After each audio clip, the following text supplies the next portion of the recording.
How much yield do you think QQQI will produce? Do you have a formula that you're following, or how does it work? That's correct. Yes, we have a formula. There's no such thing as a free lunch when it comes to high yield. Garrett, your most popular fund, SPYI, has consistently yielded 11 to 12%. How much yield do you think QQQI will produce? Sure. So we're looking to target 12 to 15% per year for QQQI. Wow, that's an impressive number. So we're going to look into the strategy behind that to see how you get to such a high yield. And for some context, Garrett and I discussed that SPYI fund back in September of 2023, a scant 6 months ago. And at that time, the assets under management was about 300 million. Since then, it's practically tripled. What's the current assets under management for that fund? Sure. So we're just over 850 million now in SPYI. Wow. So at this rate, you're going to hit $1 billion within a matter of months. So I guess the obvious question is, how much of that was a result of our interview? I don't know, but it's great to get on here, talk with your audience, be able to speak about the products and hopefully just also offer some general education. But we do appreciate the opportunity to come on your show and speak to everybody, that follows your channel. Okay, terrific. Now, for some context, and we're going to reference SPYI a few times because it is somewhat similar to QQQI. Would it be accurate to say that SPYI's primary objective is to generate consistent income, and then the secondary objective is to capture some of the price action of the S&P 500? It is. So for SPYI, we're really looking to try to generate that 10 to 12% per year, really as the first investment objective. So it's meant to be a tax efficient income strategy with exposure to the S&P 500. And then secondarily, we're really looking to then try to capture as much of the total return as we can in the S&P 500, but that is secondary to the generating the current tax efficient income on a monthly basis. Okay, and I wanted to get that straight up front because sometimes I'll see confusing comments like, well, you could get a higher total return by just holding the S&P 500, but if you do that, you don't get a big chunk of cash deposited into your brokerage account every month, and some of us like that, especially retired folks. So the income part of it, the consistent income part of it, I think is quite relevant. Now, the 12% yield is pretty substantial. The distributions have been consistent. The NAV has held up, which has been great. And all of that, I think, leads to the obvious question. If this option strategy works well for the S&P 500, then why not do it for the NASDAQ 100, which brings us to today's topic of QQQI. So let's run over the strategy that's common to both of them.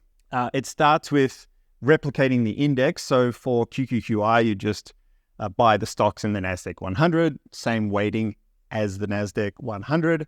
But the income from the NASDAQ 100 is about half of 1%. So you generate the income by selling covered calls, and we're going to assume that everyone knows what that is. But if you're not familiar with covered calls, I'll put a video here and link it in the description that explains that it's called How do Covered Call ETFs Pay Such High Yields?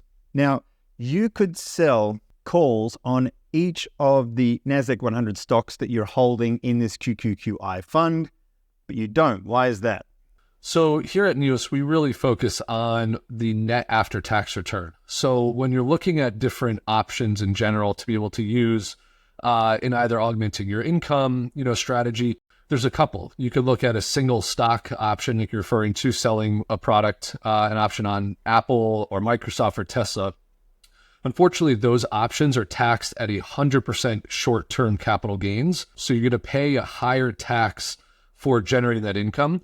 We use index options, ones that are linked to the NASDAQ 100. It gives you a perfect replication to the underlying NASDAQ 100 that we're long and have exposure to. But interestingly enough, they get a preferential tax treatment, meaning that all gains and returns, regardless of our holding period, are taxed at 60% long-term capital gains and 40% short-term. So we like to use the index options for a variety of reasons, mainly because of their tax benefits, but also they can't be called away early if you're long the equity and it goes to your strike price. So it's really focusing on the tax, and then also that we can not have the options be called away from us pre-sell. Okay, that makes sense. And what's the name of the index?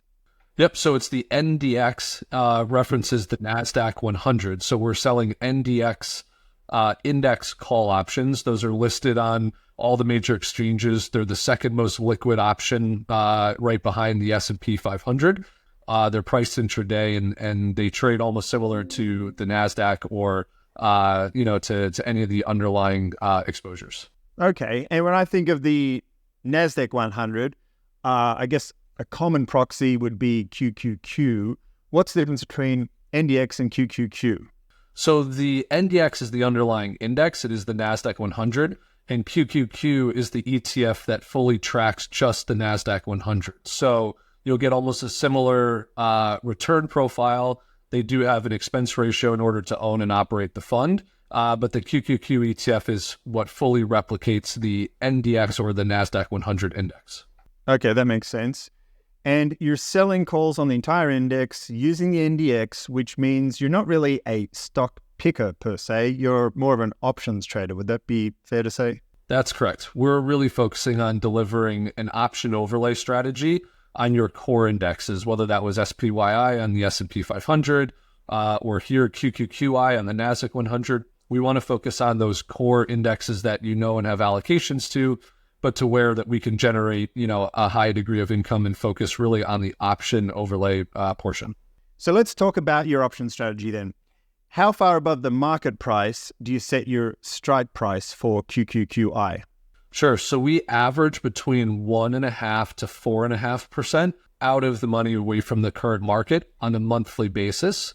And we're not just selling one option and strike. We're selling what we call a ladder. So we want to sell, roughly at least 2 options so that you have a varying degree of upside appreciation on the portfolio from where you sell those initial options. So let's take an example of, say, 3% in the middle of that range. If the fund traded such that it reached that 3%, all of the appreciation up to the 3 would go to the fund. And if it breached that number and went above it, any appreciation above the 3% in this example would go to the option buyer. Is that right? That is correct. One element to the fund is that we also don't write on the entire portfolio. So we're not looking to cap the entire portfolio. It's how we generate the secondary objective, which is trying to capture as much of that total return of the NASDAQ as we can. So we'll sell options roughly, as we just used, 3% out of the money, and then also not on the entire portfolio. Okay, great. I'm glad you mentioned that. We'll come back to that in a sec. Let's talk about time duration then. How far out are you actually selling these options? Sure. So we look at about 6 to 7 weeks in duration from when we put on the initial position. That for us feels like it generates a healthy amount of premium, but also gives us the ability to roll the portfolio and rebalance those options as the market continues to move on a month-over-month basis. And you mentioned rolling the portfolio. I just want to clarify something. If the strike price is reached, you don't actually sell the underlying stock, right? Correct. We always hold those underlying stocks, and we're able to settle the options for cash in our portfolio. So either we sell a small fractional amount of the shares if we need to generate cash, or the fund has enough cash.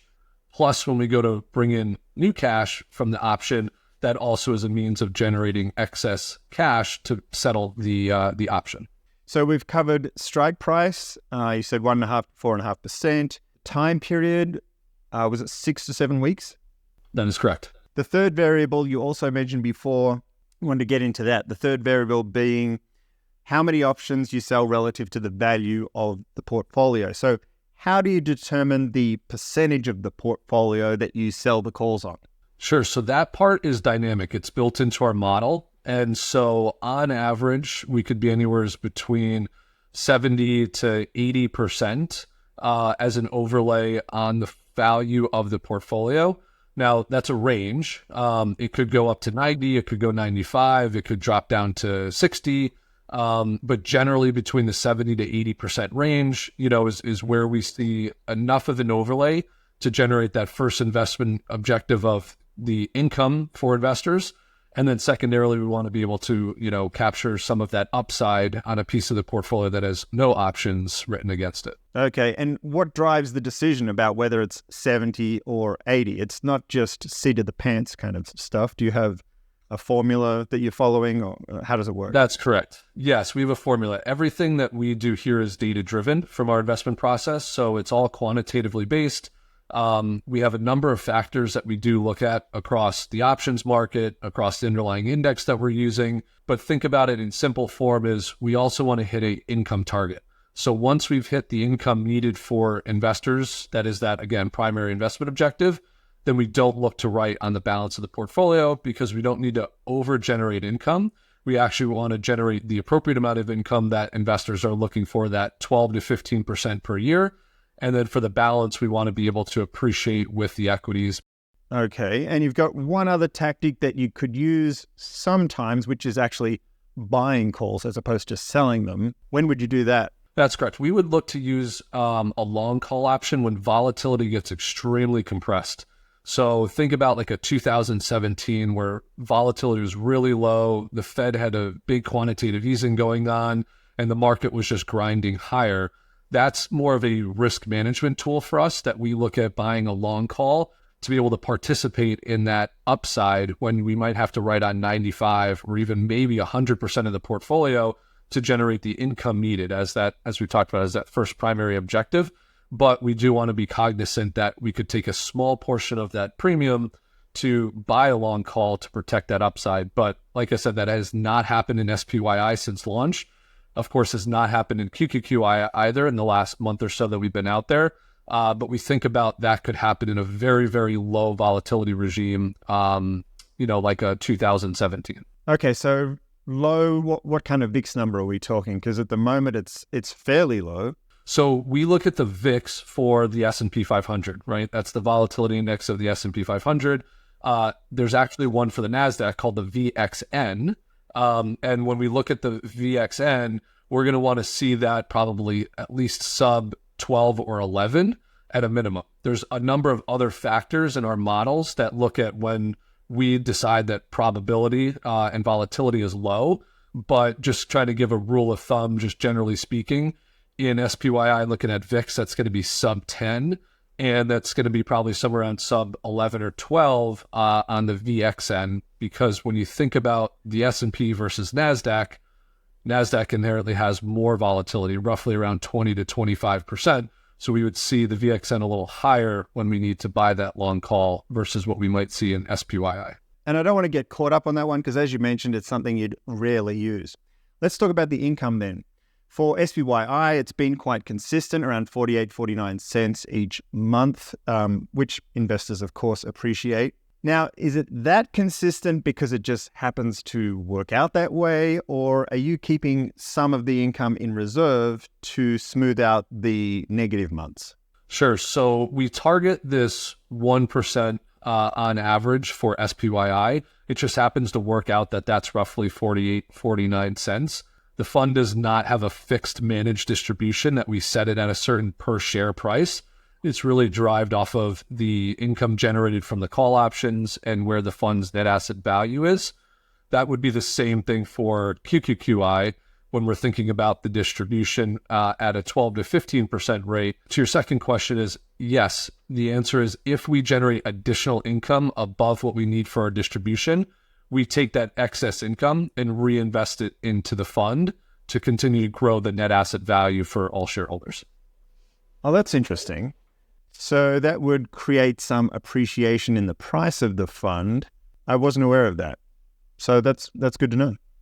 Let's move along to tax then. Will QQQI have the same tax benefits as SPYI? It will.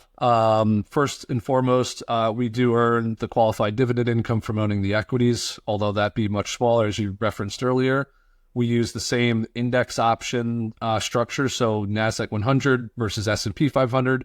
So you get that preferential tax treatment of 60% long-term capital gains, 40% short-term. And then lastly, which we can talk probably at a later date, is when there's opportunities in the fund and we can harvest a loss, we're able to pair those losses against our distribution, which actually classifies part of our income as a return of capital, meaning it gets to defer it all into long-term capital gains, which is a very favorable tax structure. Right. We actually did a whole interview about the topic of return of capital, so we're not going to dive into that again today. Suffice to say that it's the good form of return of capital. It's a tax treatment, and so it is more tax efficient than ordinary income. All I wanted to ask you then about return of capital today is just because it's a fairly high percentage, the return of capital for SPYI, will the percentage of the total distributions for QQQI be similar as it is for SPYI?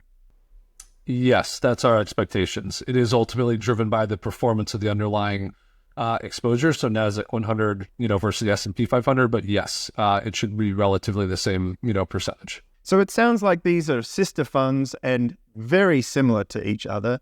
Is there any difference between them other than the index? It's really around the underlying index, which then drives any, potential differences. As I referenced earlier, the NASDAQ has about 25% inherently more volatility. So we're able to generate that extra income, so 12 to 15% versus 10 to 12. And then, of course, it's more of a growth-oriented index, so whether tech plays out well, as we saw in 2023, you could have potentially more total return, in those years where tech outplays. But the option model is very much driven off of our same core thesis here. It's just driven off of the NASDAQ 100 versus the S&P. So they're very similar in that regard. For an investor that's currently holding SPYI and they're eyeing the expected yield for this fund to be a little bit higher than SPYI, if they were thinking of selling their SPYI and buying QQQI for the higher yield, that's perhaps a little oversimplistic. There's no such thing as a free lunch when it comes to higher yield. Would it be fair to say the trade-off is that volatility, that the price could go down more just as it could go up more? That's correct, right? It's the underlying thesis of, do you want to be exposed to the NASDAQ 100 or the S&P 500? I think the way we think about it, just like most do, you build a diversified portfolio, right? You don't put all of your investments in one fund, whether it's ours or just the S&P 500 versus the NASDAQ 100. So diversification is always good, but think about what exposure you want to ultimately have, because that's a big part of the price action of the fund is really driven off of what that underlying index is delivering to you. But you're correct. There's never a free lunch, and diversification is always well as you think about your income products relative to even just your long only or growth products. And QQQI is not the only fund that's based on the NASDAQ 100. There are others. And in our third installment of this three-part series, we're going to talk about some of the competitors, including JEPQ, XYLD, and FEPI, F-E-P-I. Garrett, are you comfortable with discussing your competition in this area? Sure, I could talk about the parts that I know about them. So happy to try to just offer some general market information to the extent that I can. Terrific. I think that'll be fun. And if you missed part one of this three-part series, we went behind the curtain to learn about what goes into the making of a fund, in this case, QQQI. And we discussed things like what it costs to launch a fund and everything that goes into getting it launched. So if you're interested in that interview, I'll put a link to it down here. More Armchair Income coming soon.